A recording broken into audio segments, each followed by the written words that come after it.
पुण्यात घडलाय असा प्रकार की ऐकून तुम्हाला विश्वास बसणार नाही।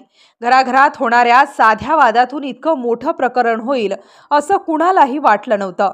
आज आम्ही तुम्हाला सांगणार आहोत अशा एका घटनेबद्दल ज्याने पुणेच नव्हे तर संपूर्ण महाराष्ट्र हादरला आहे। लग्न झालं, संसार सुरू झाला, सुरुवातीला सगळं काही ठीक होतं, पण नंतर घरात सतत वाद सुरू झाले।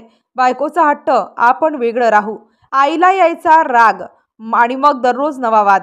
साधं बोलणं, साधं राहणं, यातून निघायचं थेट भांडण। भांडणात घरातलं वातावरण तणावग्रस्त बनत चाललं होतं। वाद इतके टोकाला गेले होते की पत्नीने नवऱ्याविरोधात पोलिसात वारंवार तक्रार सुद्धा करू लागली। कधी खोटी, कधी विनाकारण। घरचे हैराण, तरुण अधिकाधिक तणावाखाली। आईशी बोलताना तो नेहमी म्हणायचा, आई पुन्हा भांडण झालं, आता सहन होत नाही। पण कुणालाही अंदाज नव्हता पुढे काय होणार आहे। एका रात्री उशिरा फोन वाजतो, आई फोन उचलते, समोर मुलगा, तो पुन्हा याच तक्रारी करत असतो। आई, आता काही समजत नाही।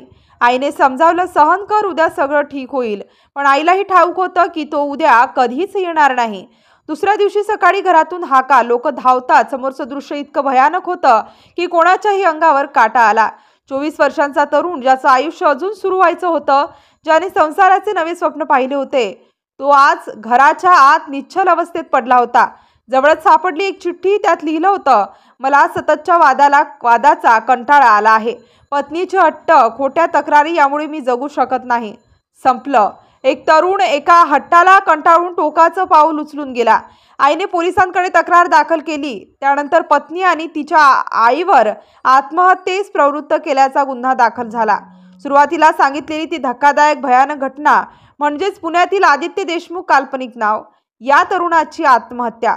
वय फक्त 24 वर्ष, पण कौटुंबिक वाद, पत्नीचा हट्ट आणि खोट्या तक्रारींच्या ओझ्याखाली त्याने स्वतःचं आयुष्य संपवलं। आज या घटनेने फक्त एका घराला नाही तर संपूर्ण समाजाला हादरवलं आहे।